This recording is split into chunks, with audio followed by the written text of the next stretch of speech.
Welcome to Our View, the podcast, where we're changing the conversation about disability one story at a time. Here at Our View, we're all about education, awareness, and shifting perspectives. With each episode, we dive into honest, meaningful conversations with individuals from across the disabled community, amplifying voices, sharing lived experiences, and challenging the way society sees disability. Because disability isn't a limitation, it's a part of the human experience. So pull up a seat and join us as we broaden the view and bring real, powerful stories into focus. This is Our View. I would like to welcome everyone back to a brand new episode of the Our View podcast. I'm your host, Arthur Aston, and I am pleased and very happy to welcome my guest, Itziar, to the podcast today. So thank you for joining me. It is great to connect with you. Thank you for having me today. Yes. So as I have found a lot of my previous guests, I reached out through the Find a Guest, Be a Guest podcast group on Facebook and connected with, new people. And you're one of those people that responded. So I really am happy to have you join me today. Oh, yeah, it's so nice that we have that group because you can connect with actually people that match your niche. So it's really interesting. Yes, it is. So, to start off the podcast, can you share your story with us? What do you want the listeners to know about you? Hello, my name is Itziar Martos. I am from Spain, but I live in London, UK. Long story short, my story with disabilities is I grew up in a childhood, uh, not a good childhood family. I was really feeling not too safe. So when I was a kid, I didn't have any disabilities. I grew up normal, you will say.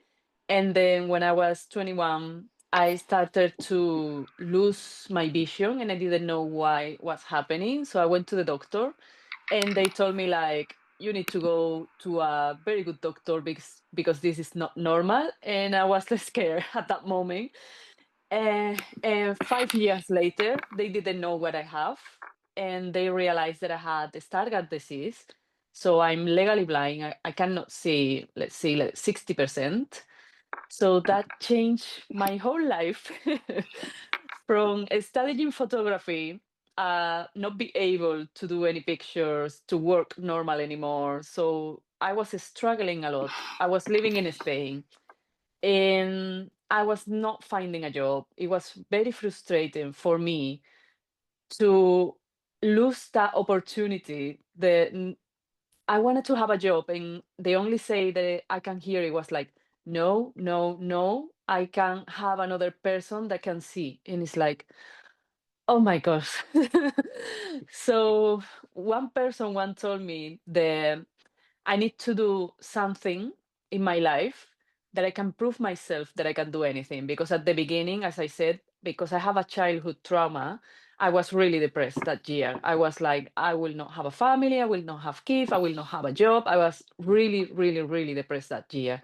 And that person told me, try to do a crazy thing. Try to do something and prove yourself that you can do anything, and then you will see. And I was like, what can I do? I didn't know. And I was modeling at that time. I was like, why not try to do Miss Spain?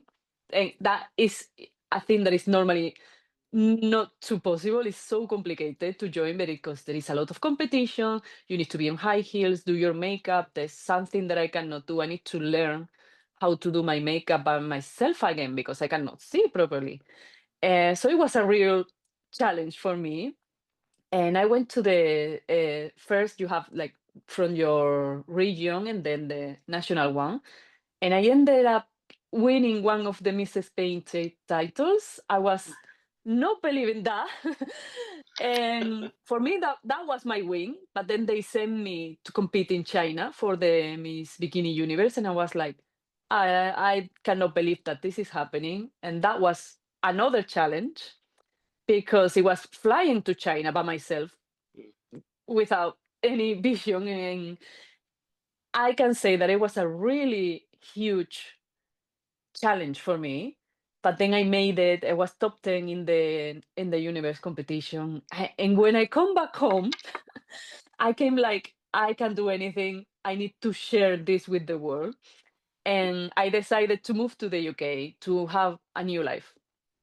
I moved to London, and here, oh, how can I say? London saved my life because opened me so many doors that I was not able to do in Spain, because here they have disability schemes for workers and all those things. And I started to work in marketing and the things that I really like.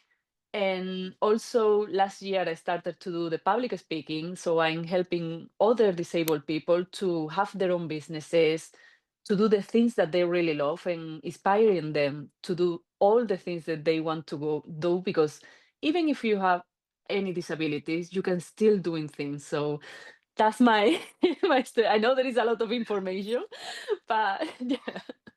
But I love it. I love how, you said your friend said, challenge you to do something, and you're like, okay, I'm going to enter this enter this competition, with the modeling, and just go for it. And then wow, like that's so amazing. That's so wonderful.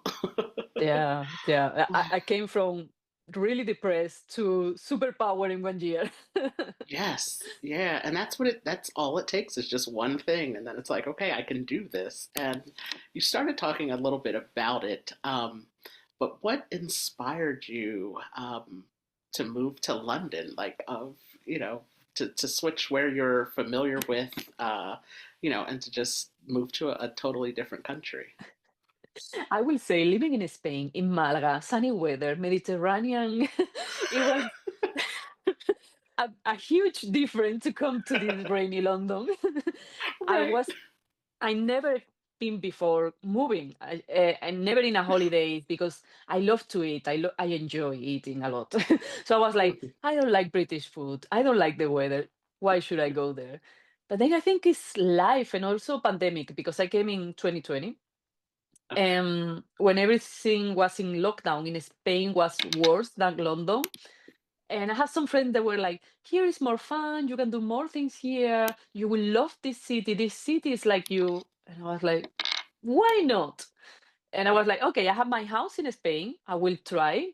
I will stay 2 months. If it's not working, I will come back home. And then I never came back. Now I'm traveling more than ever. It's like, I don't know what this city has, but I'm traveling a lot. It's impossible to stop me now. Oh, that's wonderful. That is so great. I'd love to travel too. And um, I love what you were saying when you were in was it the Miss Universe? And you had to travel to China, you said? Um, Yeah. and the concern you had about, having the disability and traveling by yourself, that is such a real thing for a lot of people with disabilities. I often travel uh, I've been on trains and planes by myself, and it's just you never know what to expect. So it's always, uh, it can be a time of anxiety for us with disabilities to travel by ourselves because not everything is always accessible. And then going into another country, you don't know what accessibility is like in those different countries. So that is a really big step for you to take there. Oh yeah, especially when you cannot see, and I don't look like that I have a disability. So sometimes it's complicated to people to understand.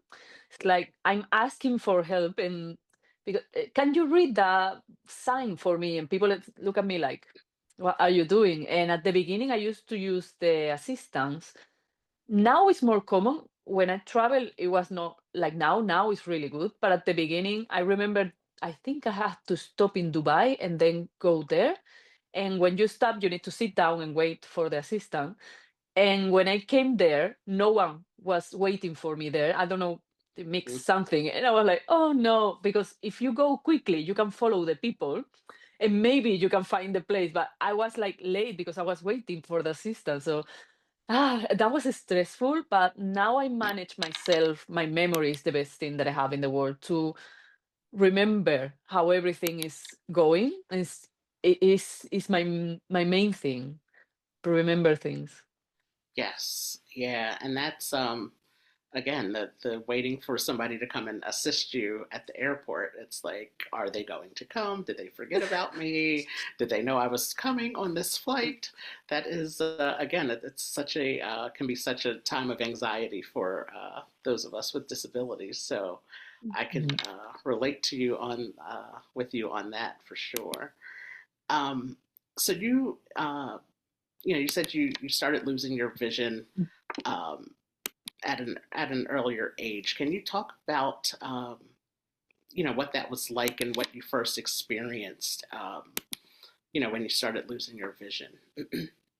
Yeah, at the beginning was like I was thinking that I need glasses because I Hmm. was not looking when I was going to school. I cannot see, I cannot read, and I was like, "What is happening?"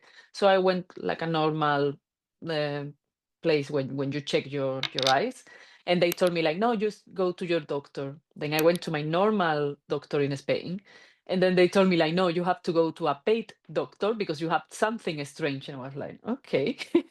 Hmm. And when I went to the paid doctor, they they told me at the beginning that they don't know what it is because Stargardt disease is really rare in Spain. Not a lot of people has it. I lose vision from the center and I can see from the side, digamos. Um, they didn't know what I was having and they didn't know the problem. And they told me because they didn't know. I understand now, but at the beginning was so hard that maybe I was becoming fully blind. And for me, with 21, it was devastating. It was like, no, no, this is not happening. So I've been like 4 years thinking that maybe that can happen, and now I know that that is not the case. Especially here in London, we have a really, really good hospital. They know a lot of people with the same disease as me, and they made me a lot of tests. And they told me that you know now the consequences. You know other people with the same disease, so I know how it's going to be, and I'm happy with that. And sometimes I reflect on this because at the beginning I was like, this is the worst things that can happen to me. And now I think this is the best thing that can happen to me because now I am a completely different person. My values, how I see the life, how I see the world, how I can help other people doing this is the best thing that could happen to me right now. It's like it's incredible how change is possible. That that's amazing because I've lived with my disability my whole life, so it's all that I know. It's all I've ever known. Um, it's I don't know any other way. So as a young adult, for you starting to lose your vision, I appreciate that you shared that it was like a oh no at first.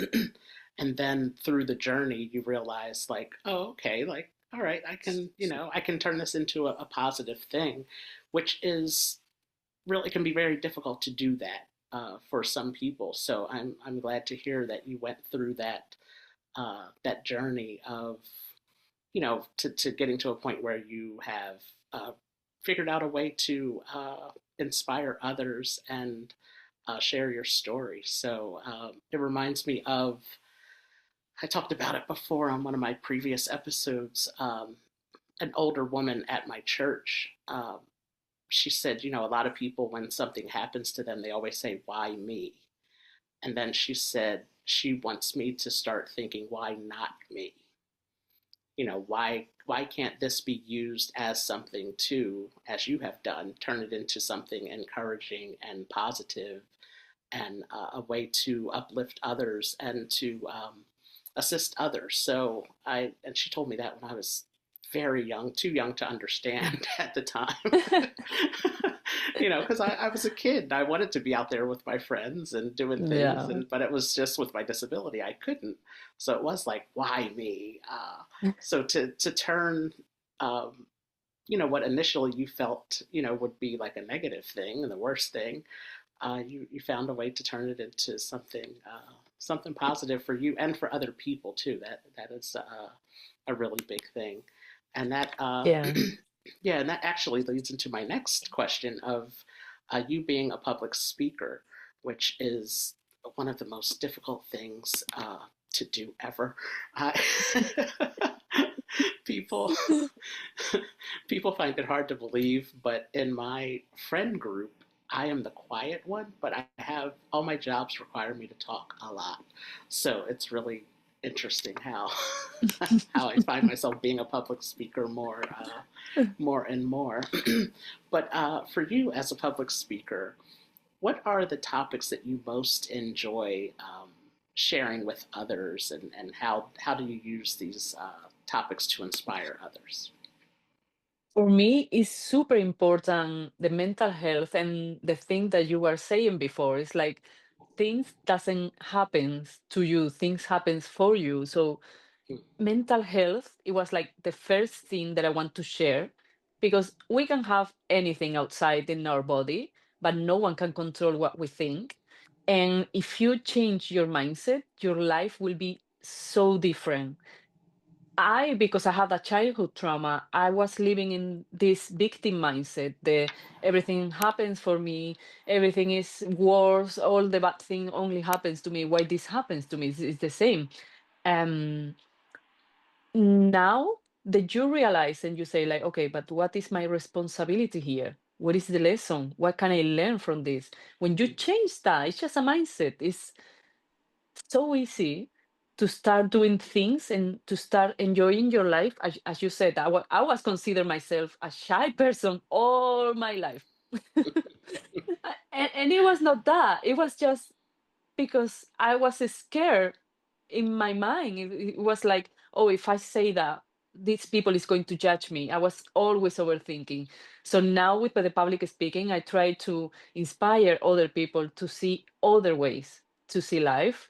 And also I like to empower more women and especially to create their own businesses because I think the freedom is a thing that we all want, and we try to have that job to this 9 to 5 to be there. And why not to dream big? In You can do it. You can have your own business. So the only thing that you need to change your mindset a bit because we grow up thinking the things that our parents teach us, and you need to unlearn and learn new ways that suit you mindset. So that's my normally my main thing and the thing that I'm passionate and I can be speaking hours. Yes, mindset is it does a great deal of it's a great thing to have a positive mindset when facing any challenge, and everybody has some type of challenge. It may not be a disability, but we all can relate to challenges. We face them in one way or another, but in your mindset is can make a difference on how you address those challenges and overcome them and get through them, I should say. But yeah, the empowering for women and to start businesses and all of that, that is really, really great. And it's just the thing of, like you said, you can do it. You just have to put in the work. Everybody has to put in the work for it, and really work toward what they want to achieve in life. And that is always a good message to share with people. Yeah, yeah. Because you can imagine all the grannies when you say to them like, "What you will change in your life?" They will say, "I will be free. I will do whatever I want. I will be more." That is the thing. I want the people to do those things now and not being in your retirement and thinking like, "Oh, I should say this. I should." No, no, just do it. Life is just today. You need to try and do things. So true. Wow. Yeah, that's a great way to look at things for sure. So my last question I have is: do you have a favorite book or movie that you would recommend to our listeners for them to check out this year in 2025? Okay, I have my favorite movie, and I have a book that I really enjoyed this year. Listening to that one because I cannot read. Yes. Yes. Yes, But absolutely. I my love audiobooks. They're my yeah, favorite. it is so good when you are on the underground or something like that. It's the best Uh-huh. thing to have. My favorite movie always was the Life is Beautiful. I don't know what that movie has that I think is the same mindset that I have. That I can see that movie 1,000 times. I really enjoyed that movie. And the book that I was reading this year, then, and I met her, is The Busy Brain Cure, is from Dr. Rumi Mustak. She is amazing. She's a doctor in brain from the US. And I have the opportunity to meet her, and she gave me her book, and I was like obsessed. It's like, how can we do those things to us? So she has a lot of tips to don't overthink, have a better life. And if you change your mindset, your life will be better. So I highly recommend that. Oh, great. Thank you. That is, I'll have to check that out, that book. The movie Yeah, you mentioned it's fantastic. I agree. it's amazing. It's a good book. Yeah, that is a really, really good movie, a classic that a lot of people Oh, enjoy. But mm. thank you so much for this conversation, for sharing your story, and just for reminding us about keeping a positive mindset about things. Life, like I said, life can be challenging in many different ways for everyone. Um, but the way we approach that and the way that our mind addresses these challenges is really the important thing to be aware of. So we can never be reminded of that enough. Yeah, Yeah. a daily reminder. Yes. Yes. So thank you so much. Is there anything else that you would like to share that to just wrap up the podcast with? No, the people can follow me. I have all my social with my name. It's Itziar Martos. And so thank you for having me today. It was lovely to speak with you. And Yes. I thank you for the job that you do, helping a lot of people. I'm sure of that. Yes. Yes. Thank you so much, and I will be in touch. Thank you for joining us for this episode of Our View, the podcast, where we amplify the voices and stories of those in the disabled community, one conversation at a time. If this story moved you, taught you something new, or sparked a different perspective, we'd love to hear from you.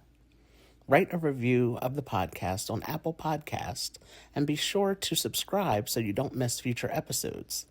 Follow us on all social media platforms at Our View for Life 25. At Our View, we believe that disability is not a limitation. It is a powerful part of the human experience. So until next time, keep listening, keep learning, and keep seeing the world through our view.